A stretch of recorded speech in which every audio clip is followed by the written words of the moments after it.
Pull! Oh! Ya!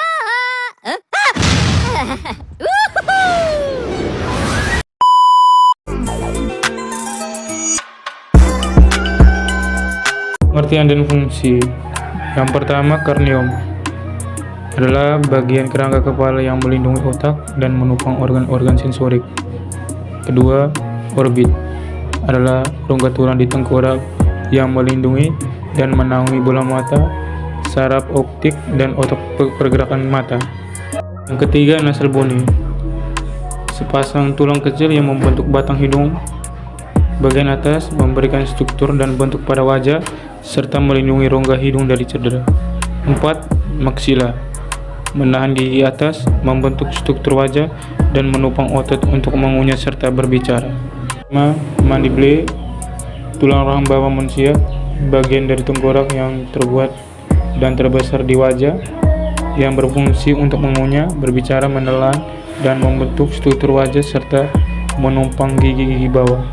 Yang keenam, clavicule, tulang horizontal di bagian depan bahu yang menghubungkan lengan dengan kerangka aksial.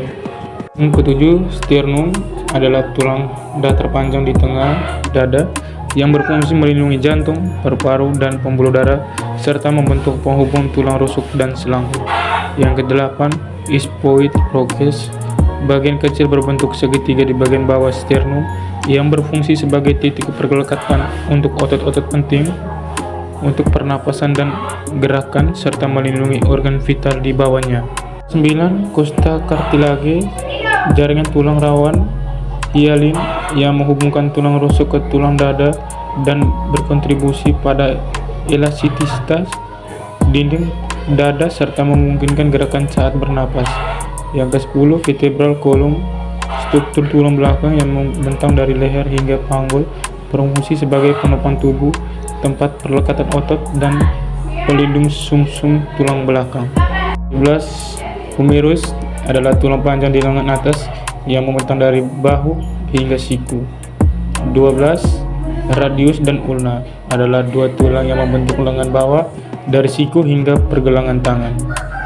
Yang ke-13, carpus, 8 tulang kecil yang membentuk pergelangan tangan terletak di antara tulang lengan bawah dan telapak tangan. 14. Metacarpus, berfungsi untuk membentuk rangka dasar telapak tangan, mendukung gerakan jari-jari dan gerakan menggenggam, serta menyediakan titik perlekatan otot. 12. Phalanges adalah memberikan struktur, fleksibilitas, dan kemungkinan berbagai gerakan seperti menggenggam, meraih, melangkah, dan menjaga keseimbangan tubuh. Yang ke-16, pubis, melindungi organ-organ dalam seperti kandung kemih, organ reproduksi, dan usus. Sarkom adalah tulang segitiga besar di dasar tulang belakang yang terbentuk dari 5 ruas tulang belakang yang menyatu. Yang ke-18, coccyx atau tulang ekor, sebagai titik penopang saat duduk, menempelnya otot dan ligamen penting, serta menjadi bagian vestigial lari dari manusia purba yang dulunya memiliki ekor. 19. Femur, sebagai penopang berat badan, titik perlekatan otot untuk gerakan dan keseimbangan, serta komponen penting dalam sistem peredaran darah. Yang ke-20, lesser trochanter adalah tonjolan tulang kecil yang terletak di bagian persimpangan leher dan batang femur, tepatnya pada aspek tulang belakang. Ke-21, patella, sebagai pelindung sendi, titik perlekatan otot, dan pelindung tendon serta ligament, serta membantu meningkatkan efisiensi ekstensi lutut dengan bertindak sebagai lengan pengungkit.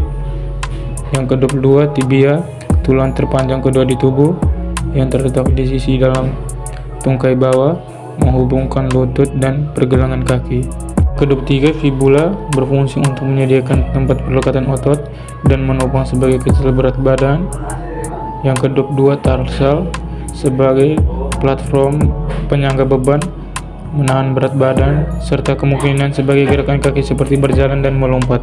5. Metatarsal, berfungsi untuk menopang berat badan, memberikan stabilitas, membentuk lengkungan kaki, serta kemungkinan gerakan. 26. Phalanges, memberikan struktur, fleksibilitas, dan kemungkinan berbagai gerakan seperti menggenggam, meraih, melangkah, dan menjaga keseimbangan tubuh.